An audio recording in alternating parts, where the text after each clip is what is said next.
тодорхой хугацаанд ажилласан. Тэгээд цаашдаа бол нэлээдгүй ажлыг хий гэж бодож байна. Ойрын болон донд хугацаанд ялангуяа одоо энэ хөрөнгөний зах зээлийн хөгжилтэй холбоотой ямар ажлууд хийж болох вэ гэдэг төсөөллүүд байна. Тухайлбал одоо өнгөрсөн онод гэхэд бол жишээлбэл одоо бас 10 гаруй IPO хийгдсэн. Гэтэл одоо энэ маань бас удаашраад байна, тийм ээ. Дараа нь яах вэ гэхээр биднээс одоо хөрөнгө оруулалтын сангууд ялангуяа олон улсын зах зээлээс тийм ээ санхүүжилт татах энэ арга хэрэгслүүдийг бас дэмжиж ажиллая гэж бодож байна. За дээрэс нь мэдээж одоо хөрөнгө оруулалтын хөрөнгөний зах зээл дээрх одоо хамгийн том тоглогчтой mutual fund тийм ээ хамтын хөрөнгө оруулалтын сан, pension fund, хувийн тэтгэврийн сангууд байдаг. Тэгээд энэ бүх боломж орон зайг нь бол биднээс олгож өгөх ёстой. Зүгээр тухайлбал одоо энэ хувийн даатгалын тогтолцоонд бол томхон реформ хийх ёстой гэж биднээс ойлгоод байгаа. Зүгээр 2015 онд баталсан 2030 он хүртэл бол Монгол улс бол төрийн даатгалын тогтолцоонтой байна гэж заажсан байгаа. Гэсэн хэдий ч хажуугаар нь хувийн даатгалын тогтолцоог бол одоо аваад хэрэгжүүлээд явах тэр орон зай нь бол байгаа.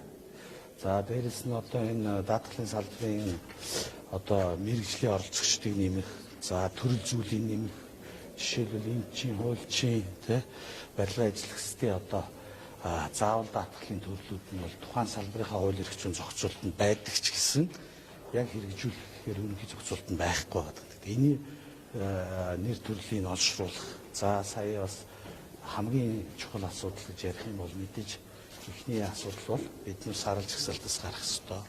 Энэ дээр онцгой анхаарлын тавьж ажиллах ёстой. За тэгээд мэдээж энэ бол саралж ихсэлтээс гарах асуудал бол зөвхөн санхүүгийн зохицуулалт хороо юм уу? Монгол банк юм уу? Сангийн амны асуудал биш. Хамтын ажил байх ёстой. Энэ дээр бол одоо бусад байгууллагуудтайгаа ойлголцож ажиллана.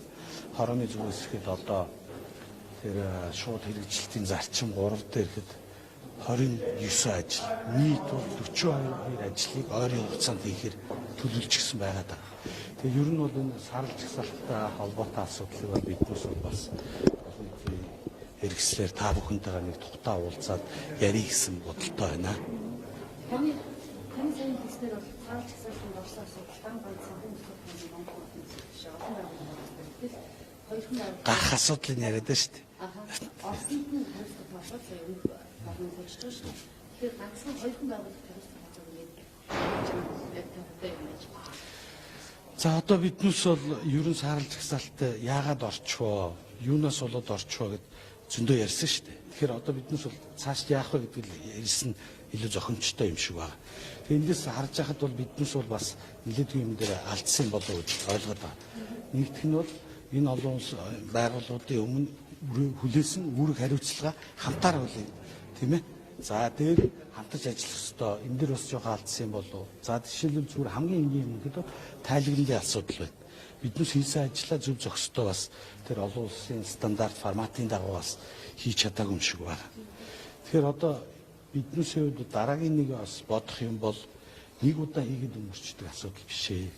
Биднээс одоо дэлхийн интеграц хааштай нэгдэж байгаа энэ эдийн засгийн үйл ажиллагаа маань бол одоо олон улсын хэмжээнд гарч байгаа учраас биднээс энийг байнгын дадлага тийм ээ байнгын энгэл дээр бас анхаарч ажиллаж явах ёстой. Ийм л дүгнэлт хийж байна. Энэ уралдаан нэг сар болсон уралдаанаар хэлцэх боломжтой. За ер нь наривчлан төлөвлөгөө бол гарчихсан ажиллаж байгаа. Хамтын ажиллагааны зөвлөл дээр нэгтгэгдээд тийм ээ Монгол банк, сангийн яам, санхүүгийн зохицуулах хороо тэгээ хууль хүчний байгууллагууд бүгдээр нийлээд тус тусынхаа төлөвлөгөө үүргийг аваад бэлтгэсэн явж байгаа.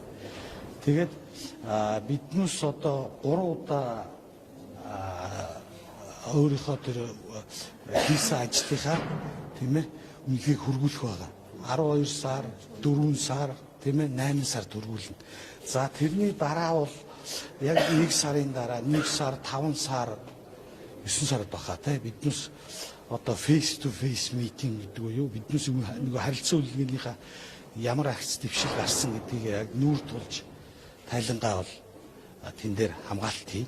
За тэрний дараа яг дараагийн саруудад нь бол тэр plenary meeting буюу тэр фатвын одоо тэр мөнгө угаалт тэрийн самшил тэмцэх төв байгууллагын өөрсдийнхөө өргөдгсөн хурлыг хийдэг юм байл. Тэгээд тэрний дараа биднээс бол хариу өгнө. Тэгээ яг энэ дагуу бол биднээс одоо өөрсдийнхөө нарийчилсан төлөвлөгөө байгууллага тусвар гаргачихсан.